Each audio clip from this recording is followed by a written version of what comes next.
আমাকে অনেক সময় অনেকে অনেক বাজে কথা বলেন, কটু কথা বলেন, হজম করে চলে যায় যে আমার ভাই হয়তো ভুল করেছেন। আমি আবার তাকে পাল্টা বলতে গেলে অসুন্দর হবে, মানুষ ইসলাম সম্পর্কে ভুল ধারণা নেবে। আমি সবর করার চেষ্টা করি। আল্লাহ আমাদের সব ভাইকে সেরকম হওয়ার তৌফিক দান করুন।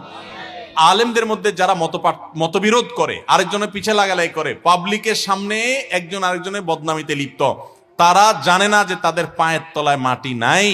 এই দেশে ইসলাম বিদ্বেষীরা ষড়যন্ত্র করে কত ভয়ঙ্কর গর্ত খুঁড়ে রেখেছে, এটা যদি তারা জানতো তাহলে এই কাদা ছড়াছড়ি বাদ দিয়া সেগুলোর বিরুদ্ধে তারা লাগতো। তারা প্রকৃত অবস্থা জানে না। যেই কোনো আলেম, যে কোনো ধার্মিক মানুষ তিনি যদি পরস্পর দ্বন্দ্বে লিপ্ত হন, তাহলে বুঝতে হবে যে বড় বড় চ্যালেঞ্জগুলো সম্পর্কে তিনি জানেন না, সেজন্য তিনি এই ছোটখাটো বিষয়গুলো নিয়ে পড়ে আসেন।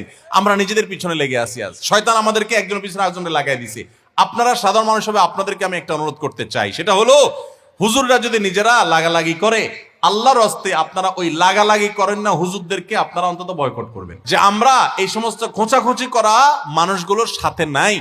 এবং অনেক সাধারণ মানুষ আছে এক হুজুরের ভক্ত হইয়া আরেক হুজুরের 14 গোষ্ঠী উদ্ধার করে, আছে না নাই? ফেসবুকে জিহাদ করে দেখবেন, জিহাদ এটা হলো শয়তানের জিহাদ, যে এক হুজুরের পক্ষ হইয়া আরেক হুজুরের বিরুদ্ধে লেখা গালিগালাজ করতেছে। আপনার কে শিখাইছে? আপনার কোন হুজুর যদি আপনাকে শিখায় আরেক হুজুরের বিরুদ্ধে গালিগালাজ করো, ষড়যন্ত্র করো, তো মনে রাখবেন ওই হুজুর থেকে ইসলাম শিক্ষাই আপনার জায়েজ নেই। আপনি দিন শিখবেন সেই মানুষের কাছ থেকে যে মানুষটা অন্য মানুষকে ভালোবাসতে শিখায়। কার ভুল হতে পারে, সুন্দরভাবে পারলে বুঝান, নাহলে চুপ থাকেন। নবী সাল্লাল্লাহু আলাইহি ওয়াসাল্লাম পরিষ্কারভাবে বলেছেন যে ব্যক্তি আল্লাহ এবং আখিরাতের প্রতি ঈমান আনে ফালিয়াকুল খায়রান আও লিয়াসমুত, সে হয় ভালো কিছু বলবে আর নাহলে চুপ থাকবে, মুখ দিয়ে খারাপ কিছু বলবেন না। আমার অবাক লাগে, অনেক হিন্দুদের আইডিতে অনেক আমাদের ছেলেফেলেরা, মুসলমানের ছেলেফেলেরা দেখা যায় কমেন্ট করে সেখানে তাকে গালিগালাজ করে, মালাউন, এটা সেটা নানান খারাপ কথা বলে।